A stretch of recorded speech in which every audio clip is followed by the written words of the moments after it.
नमस्कार दोस्तों, आप सभी का स्वागत है काला रहस्य में, जहां आपको मिलेंगी अनेक रोमांचक और डर भरी कहानियां। अगर आप नए हैं तो चैनल को सब्सक्राइब करें और बेल आइकन को दबाकर हमेशा हमारी नई वीडियोस के लिए अपडेटेड रहें। अब शुरू करते हैं आज की रोमांचक कहानी। ये कहानी मेरे कजिन भाई अयान की जुबानी है, जो उसने मुझे सुनाई थी। उसके शब्दों में एक ऐसा अनुभव था जो रूह को झकझोर देने वाला था। मैं रात को लगभग 11 बजे अपनी कार से एक हाईवे पर लौट रहा था। चारों ओर घना अंधेरा था और सड़क पर सन्नाटा पसरा हुआ था।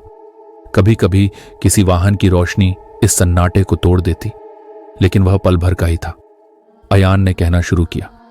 जैसे ही मैं मोड़ के पास पहुंचा, मेरी नजर सामने पड़ी। एक औरत लाल साड़ी में सड़क के किनारे खड़ी थी। उसके बाल खुले हुए थे और वह बिल्कुल स्थिर खड़ी थी। उसकी तरफ देखते ही एक अजीब सा सर्द एहसास मेरे शरीर में दौड़ गया। अयान ने गाड़ी धीमी की। उसकी आंखें बहुत गहरी और डरावनी थीं। ऐसा लग रहा था कि वह कुछ कहना चाहती है, लेकिन आवाज उसकी गले में फंसी हुई है। मैंने सोचा, इतनी रात को यह यहां क्या कर रही है। जैसे ही मैंने गाड़ी रोकी, वह धीरे धीरे मेरे पास आई। उसके कदमों की आवाज इतनी धीमी थी कि सुनने पर ऐसा लगा जैसे कोई सूखी पत्तियां चरमरा रही हों। वह मेरे पास आई और बिना कुछ कहे गाड़ी के अंदर बैठ गई। मैंने पूछा, आपको कहां जाना है? उसने सिर्फ एक शब्द कहा, आगे। गाड़ी चलाते समय मैं उसे बार बार देख रहा था। उसके चेहरे पर कोई भाव नहीं था। ऐसा लग रहा था जैसे वह किसी गहरी सोच में डूबी हो। अचानक उसने कहा, क्या तुम जानते हो कि मैं कौन हूं? उसकी आवाज इतनी ठंडी और गहरी थी कि मेरी रूह कांप गई। मैंने कहा, नहीं। उसने मुस्कुराते हुए कहा, तुम्हें जल्द ही पता चल जाएगा। उसकी बातों से मेरा दिल जोर जोर से धड़कने लगा। मैंने महसूस किया कि कार के अंदर का तापमान अचानक गिर गया था। मेरे हाथ स्टीयरिंग पर कांपने लगे थे। जैसे ही हम जंगल के एक सुनसान हिस्से में पहुंचे, उसने मुझे गाड़ी रोकने को कहा। मैं हिचकिचाया, लेकिन उसकी आंखों में एक अजीब सी ताकत थी जिसने मुझे मजबूर कर दिया। उसने गाड़ी से उतरते ही कहा, ये वही जगह है जहां मैं हर रात लौटती हूं, लेकिन तुम्हें यहां रुकना नहीं चाहिए। तुमने मुझसे जो पूछा था उसका जवाब अब मैं देती हूं। उसने धीरे धीरे अपनी साड़ी का पल्लू हटाया और मेरे सामने उसकी पूरी काया दिखी। उसकी पीठ पर जलने के निशान थे, जैसे किसी ने उसे जिंदा जलाने की कोशिश की हो। उसने कहा, मैं एक यक्षिणी हूं जो एक शाप से बंधी हुई है। हर रात मुझे किसी नए व्यक्ति के साथ समय बिताना पड़ता है, और आज तुम हो। मेरा दिमाग सुन्न हो गया। मैं गाड़ी की तरफ दौड़ा, लेकिन जैसे ही मैंने दरवाजा खोलना चाहा, वह मेरे सामने खड़ी थी। उसकी आंखें अब लाल हो चुकी थीं और उसकी हंसी जंगल के सन्नाटे को चीर रही थी। उसने कहा, तुम भाग नहीं सकते, यह तुम्हारा अंत है। मैं चिल्लाना चाहता था, लेकिन मेरी आवाज गले में अटक गई। तभी मैंने अपनी जेब से गाड़ी की चाबी निकाली और उसे स्टार्ट करने की कोशिश की। जैसे ही गाड़ी स्टार्ट हुई, मैंने देखा कि वह गायब हो चुकी थी, लेकिन जब मैंने पीछे मुड़कर देखा तो वह मेरी पिछली सीट पर बैठी मुस्कुरा रही थी। अयान ने कहा, मैंने किसी तरह गाड़ी को वहां से भगाया। मुझे नहीं पता वह कौन थी या वह क्या चाहती थी, लेकिन जब मैं घर पहुंचा और आईने में देखा तो मेरी गर्दन पर जलने का निशान था, जैसे किसी ने मुझे छुआ हो। उसकी कहानी सुनकर मैं सन्न रह गया। क्या यह सब सच था या यह उसका वहम था? उस रात के बाद से मैं चैन से सो नहीं पाया। हर बार जब भी मैं सोने की कोशिश करता, उसकी हंसी मेरे कानों में गूंजने लगती। ऐसा लगता था कि वह मुझे बुला रही है। लेकिन असली डर तो तब शुरू हुआ जब मैंने महसूस किया कि वह सिर्फ एक सपने तक सीमित नहीं है। अगली सुबह मैंने अपने कमरे में अपनी गर्दन के पास जलने का निशान देखा। यह निशान ठीक वैसा ही था जैसा मैंने गाड़ी में महसूस किया था, लेकिन मैंने इसे नजरअंदाज करने की कोशिश की। मैंने सोचा, शायद यह मेरा वहम है, मगर असलियत कुछ और ही थी। उसी शाम जब मैं अपने दोस्तों के साथ बैठा था तो मुझे लगा कि कोई मुझे घूर रहा है। मैंने चारों ओर देखा, लेकिन वहां कोई नहीं था। फिर अचानक मेरे फोन की स्क्रीन पर एक अजीब सी तस्वीर उभर आई। उसमें वही लाल साड़ी पहने औरत खड़ी थी। मैं समझ गया कि यह वही यक्षिणी है। हर रात जब मैं सोने की कोशिश करता तो मुझे लगता कि कोई मेरे कमरे में चल रहा है। मैं उठकर देखता, लेकिन वहां कोई नहीं होता। एक रात तो ऐसा हुआ कि मैंने साफ साफ उसकी परछाई को अपने कमरे में चलते हुए देखा। उसने मेरे कान में फुसफुसाकर कहा, तुमसे बचकर जाना इतना आसान नहीं है, तुम्हें वापस मेरे पास आना होगा। जब मेरी हालत और बिगड़ने लगी तो मेरे परिवार ने मुझे एक गुरु के पास ले जाने का फैसला किया।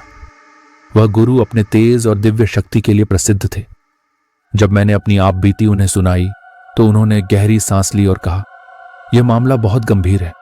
वह कोई सामान्य आत्मा नहीं है, वह एक यक्षिणी है जो एक शाप के कारण पीड़ित है और तुम उसकी पकड़ में आ चुके हो। उसे तुम्हारा पीछा तब तक नहीं छोड़ेगी जब तक उसका शाप खत्म नहीं होता। गुरुजी ने बताया, यह यक्षिणी पहले एक मानव थी, लेकिन किसी ने उसे धोखा दिया और उसे जिंदा जला दिया। मरते समय उसने बदला लेने की कसम खाई और उसकी आत्मा यक्षिणी में बदल गई। उसे शाप है कि वह हर रात किसी नए व्यक्ति के साथ समय बिताएगी, लेकिन कोई भी व्यक्ति उसके साथ पूरी रात नहीं रह सकता।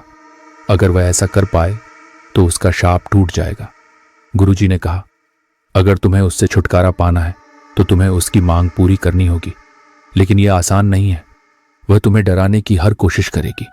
अगर तुम हार गए तो वह तुम्हारी आत्मा को अपने साथ ले जाएगी, लेकिन अगर तुम पूरी रात उसका सामना कर पाओ तो वह हमेशा के लिए मुक्त हो जाएगी। अयान ने कहा, मैंने तय किया कि मैं यह कार्य करूंगा।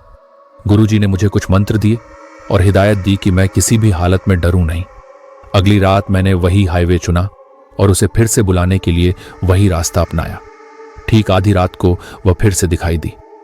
इस बार उसकी आंखों में और भी ज्यादा गुस्सा था। उसने कहा, तुमने मुझे फिर से बुलाया? तुम जानते हो यह तुम्हारे लिए कितना खतरनाक है। मैंने अपनी हिम्मत जुटाई और कहा, अगर तुम्हें मुक्त होना है तो मुझे तुम्हारा सामना करना होगा। उसने मुझे जंगल में ले जाने का इशारा किया। वहां पहुंचते ही मैंने देखा कि जगह पूरी तरह से उजाड़ और सन्नाटे में डूबी हुई थी। उसने मुझे चारों ओर की जगह दिखाई।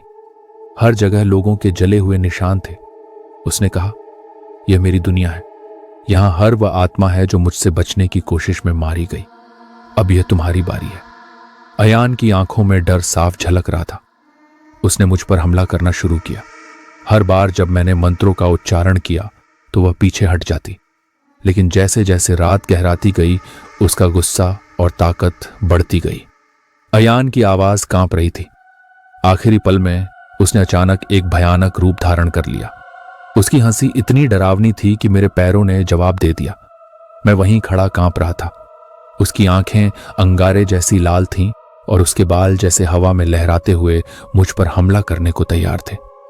उसने कहा, तुमने मुझे बुलाया और अब मेरी दुनिया में आ गए हो। अब बचने का कोई रास्ता नहीं। लेकिन गुरुजी के दिए मंत्र मुझे याद थे। मैंने अपनी पूरी ताकत जुटाई और पहला मंत्र पढ़ा। जैसे ही मैंने मंत्र पढ़ा वह पीछे हटने लगी। उसके चेहरे पर क्रोध और दर्द एक साथ उभर आया।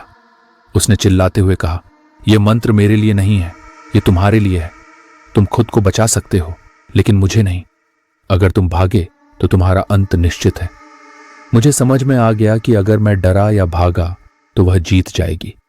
अयान ने बताया, गुरुजी ने कहा था कि यक्षिणी से बचने का एकमात्र तरीका है उसकी कहानी सुनना और उसे मुक्त करना।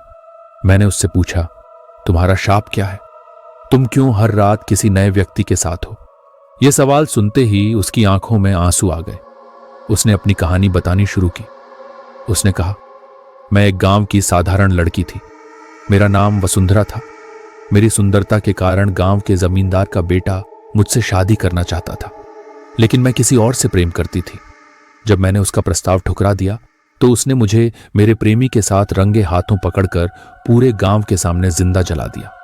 उसने अपने जलते हुए शरीर को दिखाते हुए कहा, मरने से पहले मैंने बदला लेने की कसम खाई थी। मेरी आत्मा को शाप मिला कि मैं हर रात किसी नए व्यक्ति के साथ रहूं, लेकिन मैं उसे कभी सच्चा साथी नहीं बना सकती।